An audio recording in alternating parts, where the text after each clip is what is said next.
오늘 보면 마태복음 2장 1절부터 18절 말씀을 통해서 성탄을 만난 사람들이라는 제목으로 함께 은혜를 나누도록 하겠습니다. 오늘은 2025년 성탄 감사 예배입니다. 벌써 이렇게 시간이 흘러서 12월 25일을 이렇게 맞이하게 됐는데요. 2000년 전에 예수님이 이 땅에 오실 때 성탄을 만난 사람들이 있었다라는 것을 성경은 증거하고 있습니다. 그래서 오늘 이 시간 2025년도 성탄을 만난 사람들이 바로 오늘 이 시간 우리들인데, 그렇다면 우리는 성경 속에서 성탄을 만난 사람들과 지금 현재 2025년 성탄을 만난 우리의 모습은 어떠한지, 오늘 성탄을 만난 사람들을 통해서 내 자신의 신앙의 모습을 다시 한번 점검해 보시는 오늘의 하루가 되기를 소원합니다. 바로 본문으로 들어가면 큰 첫 번째로 헤롯 왕의 성탄이 있습니다. 큰 첫 번째로 헤롯 왕의 성탄이 있죠. 헤롯 왕의 성탄. 자, 우리가 잘 알고 있는 이 유대 지역의 왕이었던 헤롯 왕. 이 헤롯 왕은 어떤 인물이었을까요? 이 헤롯 왕은 그 당시 유대 지역을 지배하고 있었던 그 로마에 의해서 이 유대 지역을 통치할 수 있는 분봉 왕으로 임명된 사람이 헤롯 왕입니다. 사실 이 헤롯 왕은 로마에 의해서 유대인의 왕으로 인정받았지만 헤롯 왕의 그런 혈통을 보면 헤롯 왕은 에서의 후예이자 에돔 사람이죠. 정통 유대인이 아니었습니다. 그렇기 때문에 유대인들은 이 헤롯 왕을 존경하지도 않았고 마음속으로 이 헤롯 왕을 왕으로 인정하지도 않았습니다. 이러한 혈통적 약점을 가지고 있었던 헤롯 왕은 유대인들의 환심을 사기 위해서 무너져 있던 예루살렘 성전을 아름답게 단장하고 증축하기 시작을 하죠. 헤롯 왕의 이러한 모습은 자기 자신이 하나님을 열심히 섬기는 사람으로 유대인들에게 보이기 위한 그러한 정치적인 행동이었습니다. 오늘 본문 마태복음 2장 1절 말씀을 우리가 함께 보면 헤롯 왕 때에 예수께서 유대 베들레헴에서 나시매라고 말씀하고 있습니다. 분명히 성경은 예수님이 탄생하신 그 시기가 헤롯 왕 때라고 정확하게 증거하고 있습니다. 헤롯 왕 때에 예수 그리스도가 탄생하셨다라는 이러한 말씀은 이 시대가 시기와 질투가 가득하고 자기 마음에 들지 않으면 살인을 일삼는 그런 피 흘리는 암흑과 같은 시대에 우리 예수님께서 탄생하셨다라는 것을 말씀하고 있죠.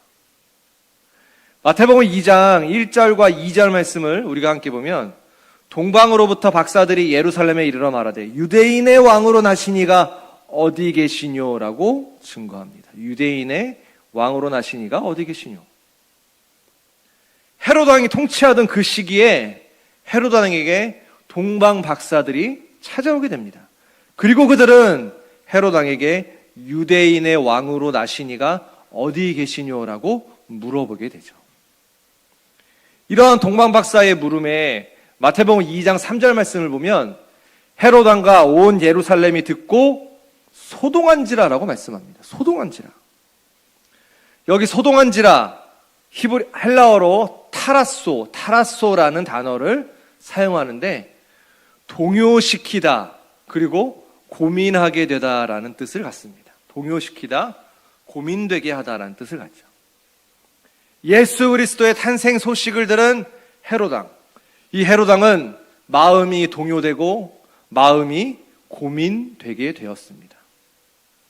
헤롯 왕은 왜 마음이 동요하고 왜 마음이 고민되었을까요? 이스라엘의 왕으로 예수님이 탄생하셨는데, 이 땅에 오셨는데 왜 헤롯 왕은 고민하고 걱정하고 근심했을까요?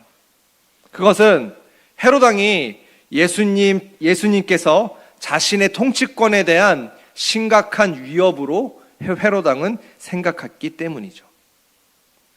그 다음 구절의 마태복음 2장 4절 말씀을 보면 왕의 모든 대제사장과 백성의 서기관들을 모아 그리스도가 어디서 나겠느뇨 물으니라고 말씀합니다. 그리스도가 어디서 나겠느뇨. 헤롯 왕이 그리스도가 어디서 나겠느냐라고 이렇게 물어봤다라는 이러한 말씀을 볼 때 헤롯 왕은 구약 성경에 예언된 구약 성경에 예언된 메시아에 관한 말씀을 분명히 알고 있었다라는 것을 알 수 있습니다. 이러한 메시아에 대한 예언의 말씀을 알고 있었다면 헤롯 왕은 당연히 크게 기뻐해야만 했습니다. 그런데 헤롯 왕은 기뻐하기는커녕 마음속에 시기와 질투, 살기가 가득한 모습이 되었다라는 거죠. 마태복음 2장 7절과 8절 말씀에 이에 헤롯이 가만히 박사들을 불러 별이 나타난 때를 자세히 묻고 8절 말씀에 베들레헴으로 보내며 이르되 가서 아기에 대하여 자세히 알아보고 찾거든 내게 고하여 나도 가서 그에게 경배하게 하라라고 말씀하죠. 이 말씀만 보면 너무나도 그럴듯한 말입니다. 그런데 이러한 헤롯의 이러한 모습은 진정으로 아기 예수님을 경배하기 위한 모습이 아니라 자신의 왕위를 위협하는 그 아기 예수님을 죽이기 위한 음모였다라는 것을 알 수 있죠. 마태복음 2장 16절 말씀을 보면 이에 헤롯이 박사들에게 속은 줄 알고 심히 노하여 사람을 보내어 베들레헴과 그 모든 지경 안에 있는 사내 아이를 박사들에게 자세히 알아본 그때를 표준하여 2살부터 그 아래로 다 죽이니라고 말씀합니다. 2살부터 그 아래로 다 죽이니. 동방박사들은 헤롯 왕에게 돌아가지 말라는 하나님의 지시를 받게 됩니다. 그 지시를 받았던 동방박사들은 헤롯 왕에게 가지 않고 다른 길로 통하여 고국으로 돌아가게 되죠. 이에 동방박사에게 속았다라는 것을 인식한 헤롯 왕은 베들레헴과 그 주변에 2살 이하의 사내 아이를 다 죽이게 되는 끔찍한 살인을 저지르고 말았다라고 성경은 증거하고 있습니다. 헤롯 왕에게 있어서 예수님의 이 탄생 소식은 큰 기쁨의 좋은 소식이 아니었습니다. 헤롯 왕이 만난 이 성탄은 오히려 시기와 질투가 가득 찬 많은 아이들을 다 죽이게 되는 분노의 성탄이 바로 헤롯 왕의 성탄이었죠. 오늘 이 시간 성탄을 맞이한 우리의 모습이 헤롯 왕과 같은 그러한 모습이 아니길 바랍니다. 헤롯 왕처럼 내 욕심만 가득 차 있고 성탄을 만난 우리의 모습이 시기와 질투가 넘치는 그러한 신앙의 모습이 있다면 그러한 모습은 결코 아기 예수님을 내 마음에 모실 수 없다라는 사실을 이 헤롯 왕의 모습을 통해서 우리는 분명히 기억하고 명심해야 될 줄 믿습니다. 큰 두 번째로 살펴보면 동방박사의 성탄이 있습니다. 동방박사의 성탄. 이 동방박사의 성탄은 자신을 희생하는 성탄이죠. 동방박사의 성탄은 자신을 희생하는 성탄이다. 마태복음 2장 1절 하반절 말씀을 보면 동방으로부터 박사들이 예루살렘에 이르러라고 증거합니다. 동방에서 박사들이 예루살렘으로 왔다라고 성경은 증거하고 있는데 많은 성경학자들은 이 동방박사들이 예루살렘으로 이동한 거리를 대략 1400km에서 1600km 정도 이동했을 것이다 라고 추측하고 있습니다. 그런데 그 당시에는 지금과 같은 차나 비행기나 배나 이러한 교통수단이 없었습니다. 그렇기 때문에 동방박사들은 걸어서 이동해야 됐는데 아마 이 거리를 예루살렘에 도착하기까지 한 달 이상의 시간이 소요됐을 것으로 그렇게 추정하고 있습니다. 그러면 그 먼 길을 지금처럼 도로가 잘 깔려있는 시대도 아니고 힘들고 어려운 이 사막길을 한 달 이상 걸어서 이동했다라는 이 사실.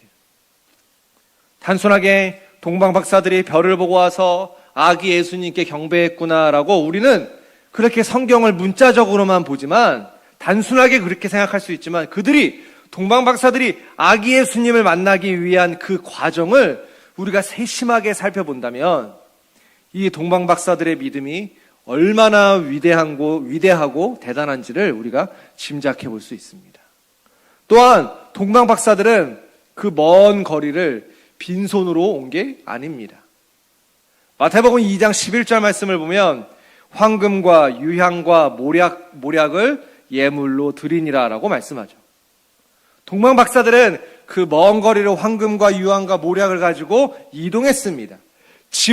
자신의 짐을 가볍게 가지고 이동해도 쉽지 않은 길인데, 동방박사들은 풍성하게 예물을 준비하여 아기 예수님께 감사로 영광 돌렸다라는 것을 성경은 증거하고 있죠. 동방박사들의 입장에서 우리가 한번 생각해 봐야 됩니다. 동방박사들의 입장에서 우리가 생각해 보면 각자 자신이 하고 있는 일을 멈추고 한 달 이상 멈추고 아기 예수님께 경배하기 위해서 그들은 달려왔습니다. 동방박사들은 시간을 헌신했고 물질을 헌신했습니다. 그래서 먼 길을 걸어서 예수님을 만나러 예루살렘까지 왔습니다. 동방박사의 이러한 모습들은 누구도 알아주지 않는 모습입니다. 그러나 그리스도이신 아기 예수님을 만나 경배하기 위해서 동방박사들은 자신의 모든 것을 희생하고 헌신했다라는 것을 성경은 우리에게 말씀하고 있죠. 마태복음 2장 10절 말씀을 보면 저희가 별을 보고 가장 크게 기뻐하더라라고 말씀합니다. 여기 가장 크게 기뻐하더라라는 것은 그들이 기쁨으로 기뻐함을 입었다라고 번역할 수 있습니다. 다시 정리해보면 동방박사들은 아기 예수님을 만났을 때 너무 기뻤고 또한 그 기쁨으로 인해서 더욱더 기뻐했다라는 의미가 되는 거죠. 그런데 여기서 중요한 사실 하나는 동방박사들이 그 먼 길을 빈손으로 온 게 아니라 감사 예물을 들고 희생과 헌신의 마음으로 왔다라는 사실이고, 분명히 그들은 육신적으로 많이 지쳐 있었을 겁니다. 그럼에도 불구하고 동방박사들은 한 사람도 불평하지 않고 오히려 아기 예수님을 만났을 때 너무나도 육신의 몸이 피곤하고 힘들었지만 아기 예수님을 만났을 때 기뻐했다라고 성경은 우리에게 말씀하고 있죠. 그러면 오늘 성탄을 맞이하신 우리 동욱교회 성도님들도 동방박사들과 같은 기쁨의 모습이 지금 우리 가운데 있는지 다시 한번 내 자신에게 물어봐야 될 줄 믿습니다. 우리 모습이 말씀의 뜻을 위해서 또한 주의 몸된 교회를 위해서 우리가 희생하고 헌신한다 하지만 정작 우리 주님을 만나는 이 예배 시간에 동방박사들과 같은 그러한 큰 기쁨이 우리 가운데 있는지 다시 한번 내 자신을 점검해 봐야 됩니다. 만약에 지금 성탄 감사 예배에 참여하고 있는 우리의 모습이 동방박사와 같은 기뻐하는 더 크게 기뻐하는 그러한 모습이 없다면, 그러한 기뻐하는 모습으로 우리가 이 자리에 참석하지 않는다면 그러한 사람은 참된 성탄을 맞이할 수 없다라는 것을 성경은 오늘 시간 우리에게 교훈하고 있습니다. 그래서 오늘 성탄 감사 예배를 통해서 무엇보다도 우리 말씀의 성도님들 모두가 잃어버린 감사와 잃어버린 그 기쁨을 다시 한번 회복하시는 오늘의 성탄 감사 예배가 되어야 될 줄 믿습니다. 반드시 그러한 큰 기쁨의 성탄을 만나시는 우리 말씀의 성도님들 다 되시기를 주님의 이름으로 축원합니다. 세 번째로 살펴보면 목자들의 성탄이 있습니다. 세 번째는 목자들의 성탄이 있죠. 이 목자들이 만난 이 성탄은 곧 신앙으로 달려가는 성탄이었습니다. 곧 신앙으로 달려가는 성탄. 누가복음 2장 8절부터 10절 말씀을 우리가 함께 보면 그 지경에 목자들이 밖에서 밤에 자기 양떼를 지키더니 주의 사자가 곁에 서고 주의 영광이 저희를 두루비침에 크게 무서워하는지라. 10절에 천사가 이르되, 10절 말씀에 천사가 이르되 무서워 말라. 보라, 내가 온 백성에게 비칠 큰 기쁨의 좋은 소식을 너희에게 전하노라라고 말씀하죠. 목자들은 천사들을 통해서 아기 예수님의 탄생 소식을 듣게 됩니다. 그리고 이러한 소식을 들은 이 목자들은 일말의 의심도 없이 아기 예수님을 만나기 위해서 달려갑니다. 누가복음 2장 15절과 16절 말씀을 보면 천사들이 떠나 하늘로 올라가니 목자가 서로 말하되 이제 베들레헴까지 가서 주께서 우리에게 알리신 바 이 이루어진 일을 보자 하고 16절에 빨리 가서 마리아와 요셉과 구유에 놓인 아기를 찾아서라고 말씀하고 있습니다.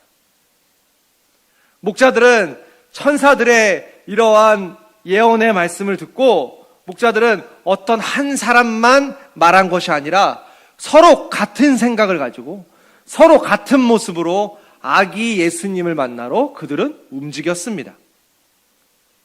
우리가 15절 말씀을 우리가 다시 한번 보면 분명히 이제 베들레헴까지 가서라고 말씀하죠. 여기 이제, 이 이제라는 이 단어가 헬라어로 대라는 단어인데 곧, 즉시, 지금이라는 뜻을 가지고 있습니다. 곧, 즉시, 지금.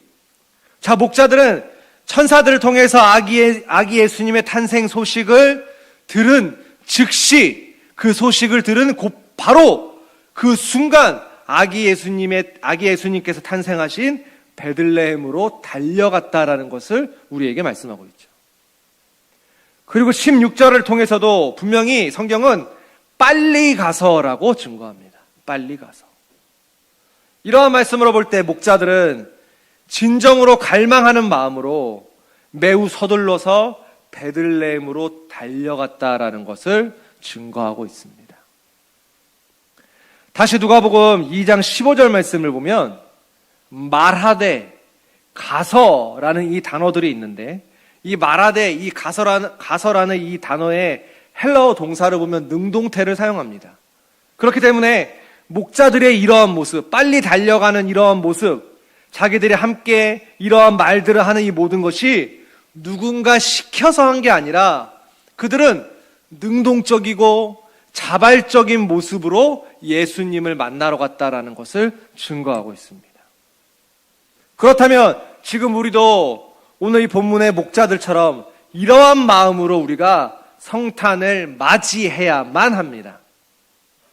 성탄의 큰 기쁨의 좋은 소식을 우리가 만나기 위해서 오늘 교회로 달려오는 우리의 발걸음이 마지못해서 예배에 참석하는 그런 모습이 아니라 그냥 2025년 그냥 한 해 돌아오는 그냥 성탄이니까 내가 가서 그냥 예배 드린다. 이런 마지못해서 참석하는 그런 모습이 아니라 목자들처럼 능동적이고 자발적이며 진정으로 갈망하는 마음으로 서둘러서 성탄에 참여하는 모습이 있어야 한다라고 오늘 이 시간 목자들의 모습을 통해서 성경은 우리에게 다시 한번 강조하고 있습니다.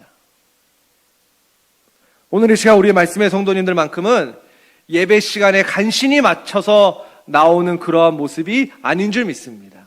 목자들처럼 빨리 가서 성탄을 맞이하는 우리의 신앙의 모습이 있을 때에 그러한 성도에게는 큰 기쁨의 좋은 소식이 함께 한다라는 사실을 우린 다시 한번 기억하고 명심하는 오늘의 성탄 감사 예배가 다 되실 줄 믿습니다. 자, 마지막 네 번째 이제 결론적으로 여관집 주인의 성탄이 있죠. 여관집 주인의 성탄이 있습니다. 이 여관집 주인의 성탄은 최고의 기회를 놓친 성탄이죠. 최고의 기회를 놓친 성탄. 누가복음 2장 7절 말씀을 보면 맏아들을 낳아 강보로 싸서 구유에 뉘었으니 이는 사관에 있을 곳이 없음이러라 라고 말씀하고 있습니다. 사관에 있을 곳이 없음이러라. 이 말씀을 새번역 성경에서는 여관에는 그들이 들어갈 방이 없었기 때문이다라고 증거합니다. 방이 없었다. 이 성탄을 만난 사람들 중에서 우리가 첫 번째, 두 번째, 세 번째, 지금 네 번째를 살펴보고 있는데 이 성탄을 만난 사람 중에서 가장 비참하고 비극적인 인물이 있다면 이 바로 여관집 주인이죠. 여관집 주인은 가만히 앉아 있었습니다. 어떠한 동방박사들처럼 어떠한 노력을 한 것이 아닙니다. 아무런 노력도 하지 않았음에도 불구하고 예수님께서 직접 찾아오시는 엄청난 기회를 여관집 주인은 만나게 되었다라는 것을 말씀하고 있죠. 동방박사들은 한 달이 넘는 기간 동안 천신만고 끝에 자신의 생업을 포기하고 정말 어렵게 힘들게 아기 예수님을 찾아왔습니다. 그런데 반대로 여관집 주인은 가만히 앉아서 있었는데 예수 그리스도를 만날 수 있는 그런 엄청난 기회를 맞이할 수 있었다라는 거죠. 그런데 여관집 주인의 모습은 어떠했나요? 여관집 주인은 영원한 축복이 자신의 집에 찾아왔지만 그 엄청난 축복의 기회를 스스로 걷어차 버리고 말았습니다. 왜 여관집 주인은 스스로 찾아오신 이 영원한 축복, 예수 그리스도를 맞이하지 못했을까요? 그것은 여관집 주인이 영적으로 깨어있지 못했기 때문입니다. 영안이 어두워졌기 때문이죠. 예수님께서도 마태복음 25장 13절 말씀을 통해서 그런즉 깨어있으라. 그런즉 깨어있으라.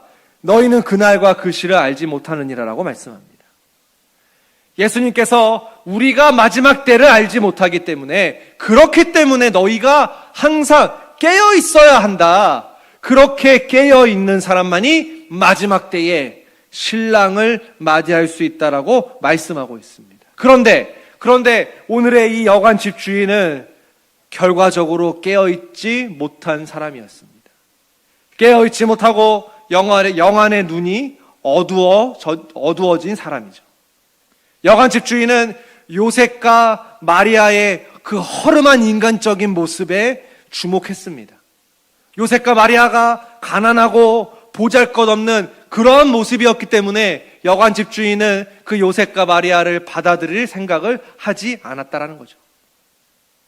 그렇게 사람의 눈으로만 봤기 때문에 영안의 눈이 밝지 못했기 때문에 자신의 여관에 찾아오신 생명의 주님을 알아보지 못하고 그 엄청난 축복을 스스로 걷어차 버리고 말았습니다. 만약에 여관집 주인이 깨어있는 사람이었다면 여관집 주인은 자신이 사용하던 그 방이라도, 자신이 사용하고 있었던 그 방이라도 내어서 아기 예수님께 주었을 겁니다. 이러한 여관집 주인의 모습은 우리에게 어떠한 것을 교훈하고 있나요? 이러한 여관집 주인의 모습은 하나님보다 자신의 일에 더 분주하고 더 사람에게 충성하는 전형적인 모습을 보여줍니다. 오늘날도 마찬가지입니다. 우리 모두가 성도라는 이름을 다 함께 가지고 있습니다. 우리가 성도라는 이름이 있지만 하루하루 깨어서 우리 주님을 만나기 위해서 힘쓰고 애써야 하는데 하나님의 일에는 관심이 없고 우리가 성도라고 하지만 교회의 여러 가지 일에 나 몰라라 하면서 오직 자기 자신의 일에만 더 분주하고 관심을 갖는 그런 모습. 이러한 모습이 있다면 그 사람은 바로 여관집 주인의 모습과 다르지 않다라는 것을 성경은 오늘 이 시간 우리에게 말씀하고 있습니다. 사랑하는 우리 말씀의 성도님들, 오늘은 2025년 성탄절입니다. 금번 성탄절을 맞이하는 우리 성도님들의 각자의 모습은 어떠하신가요? 헤롯 왕이 맞이한 성탄, 그리고 이 여관집 주인이 맞이한 이러한 성탄이 우리의 성탄이 아니길 원합니다. 금번 성탄만큼은 자신을 희생하며 마음 다하는 예물로 기쁜 마음으로 경배했던 동방박사의 성탄, 또한 큰 기쁨의 좋은 소식을 듣고 아기 예수님을 만나러 바로 즉시 빨리 달려가는 그러한 목자들의 성탄이 오늘 이 시간 우리 말씀의 성도님들의 성탄이 되기를 소원합니다. 지금 우리는 2025년 성탄을 만난 사람들입니다. 오늘 성탄을 통해서 우리 모두가 진정으로 아기 예수님을 우리 마음 가운데 모실 때에 모든 어둠의 문제가 다 사라지고 매일매일의 삶이 큰 기쁨이 넘쳐나시는 우리 성도님들이 다 되실 줄 믿습니다. 그러한 믿음의 성탄절이 되시기를 주님의 이름으로 축원합니다. 우리 함께 기도하시겠습니다. 섬김과 헌신